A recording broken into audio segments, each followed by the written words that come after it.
If you bought a Nexar One last year and skipped the LTE subscription, you just paid hundreds of dollars for a dash cam that does less than a much cheaper Vantrue N4 Pro. But if you bought a Vantrue thinking local storage is all you need, there's a very specific situation where that camera will absolutely not save you, and the Nexar will. Both of these cameras are genuinely good, but one of them is a complete trap for the wrong buyer. $430. That is the exact figure you just wasted if you bought the Nexar One without committing to its ongoing LTE subscription. I am not exaggerating here. We're going to break down the total 3-year ownership cost on each of these, and the number on the Nexar side might actually make you wince. I'll reveal that total before we pick a winner. Picture this scenario. It's 11:40 at night. You're pulling into a gas station off I-95. Someone backs out of the pump next to you, clips your rear quarter panel, and just drives off into the night. You're shaken, but you're fine. You pull over, check your dash cam footage. Well, the front camera caught nothing because they came from behind. The cabin camera just shows you reacting, and the rear camera, well, that depends entirely on which of these two cameras you mounted on your windshield 3 months ago. And this isn't a hypothetical. This literally happened to a real driver in January, and it's the exact scenario that separates these two products way more than any spec on the box. This is where Vantrue comes out swinging. The N4 Pro uses a Sony Starvis 2 IMX678 sensor on the front camera. That is the exact same sensor class found in $1,000 security cameras. It records true 4K 3840 by 2160. And the Starvis 2 part really matters because it pulls in significantly more light per frame than a standard CMOS sensor. The night footage on this thing, especially on unlit back roads, is absolutely top tier for under $400. The Nexar One also records 4K on the front, and honestly, daytime footage between the two is genuinely close. But you pull up a nighttime frame side by side, and the Vantrue's Starvis 2 sensor gives you noticeably less noise in the shadows. Reading license plates at 50 feet at night, which, let's face it, is the whole point of a dash cam, is just much easier on the Vantrue. And here is a massive red flag for me. Nexar doesn't even publish which sensor they're using. That is highly unusual for a $400 camera. If you care about pure image quality, Vantrue takes the definitive edge here. But the Nexar One does something the Vantrue physically cannot do, and it is massive. It has built-in LTE.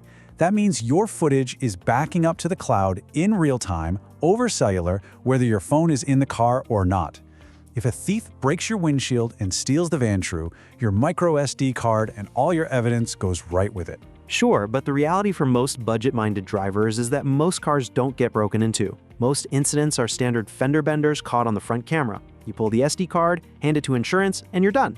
Plus, the Vantrue features 5 GHz Wi-Fi, so you can beam those clips straight to your phone in about 30 seconds without paying for a cellular plan.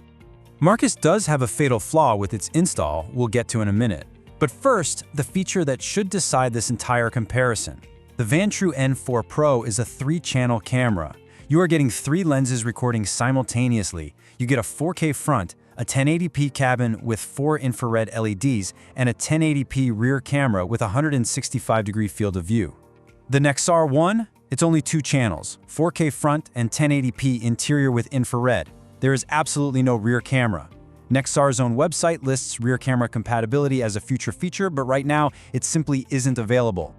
Not having a rear camera is a massive loss, I'll admit. According to data from the Insurance Institute for Highway Safety, rear-end collisions make up about 29% of all crashes. They are the single most common type of car accident in the United States.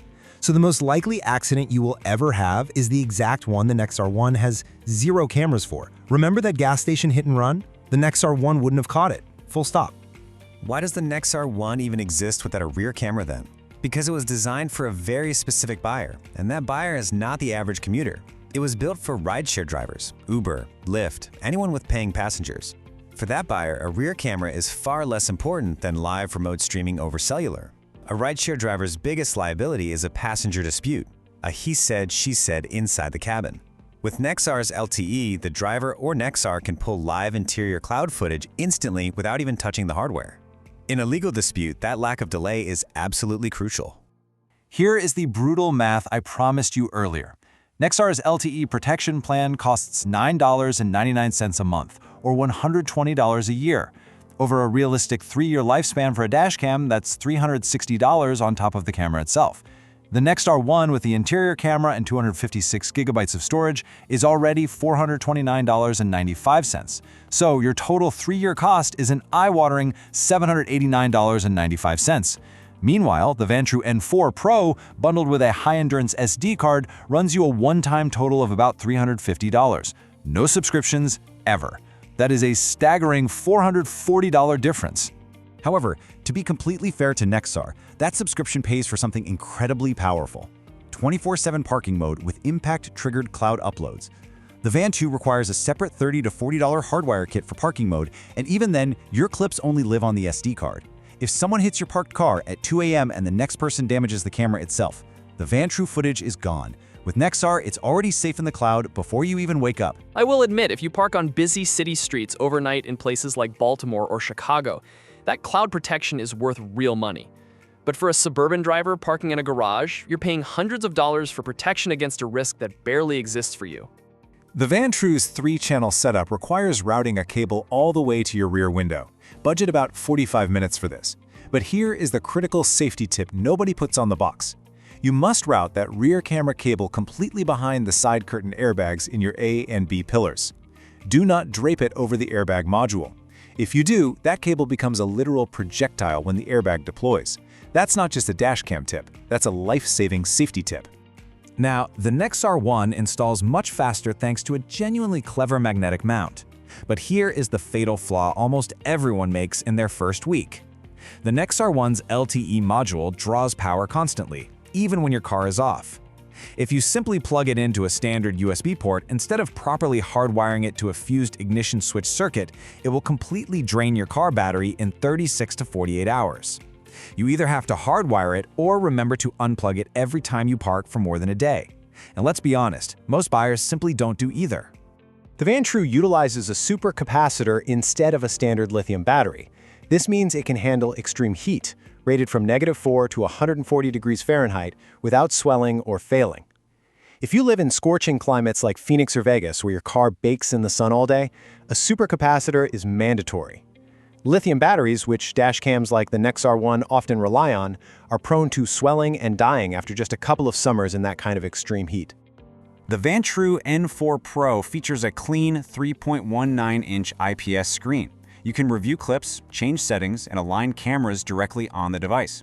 It also features voice control, allowing you to just say lock video while driving without fumbling for buttons in a panic. The Nexar One, on the other hand, is completely screenless. Everything, reviewing footage, adjusting settings, all of it must be done through the Nexar app on your phone. If you hate having your phone glued to your dashcam ecosystem, the Nexar will absolutely frustrate you.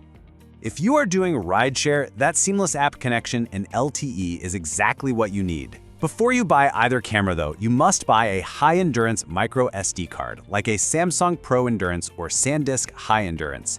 Standard SD cards cannot handle the constant looping write cycles of a dashcam, and they will completely corrupt your footage within 6 to 9 months.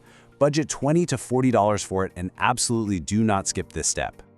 Here are the remaining absolute essential tips you must follow. 1. Get that high-endurance SD card. 2. If you get the Vantrue, format the SD card inside the camera once a month. It takes 10 seconds and prevents the corrupted file problem that fills 1-star reviews.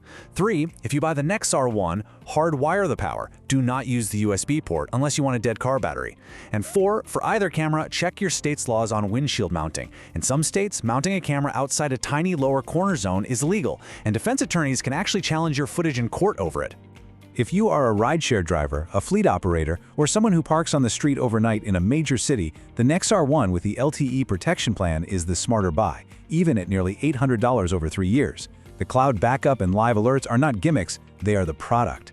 But for the other 90% of drivers, the commuter, the road tripper, the parent wanting rear coverage, the Vantrue N4 Pro is the undeniable best value by a wide margin. It offers 3 channels, superior true 4K night vision, a built-in screen, 0 subscriptions, and costs $400 less over 3 years. So are you willing to pay a massive subscription premium for cloud backup, or is true triple-channel 4K coverage the smarter play for your daily drive?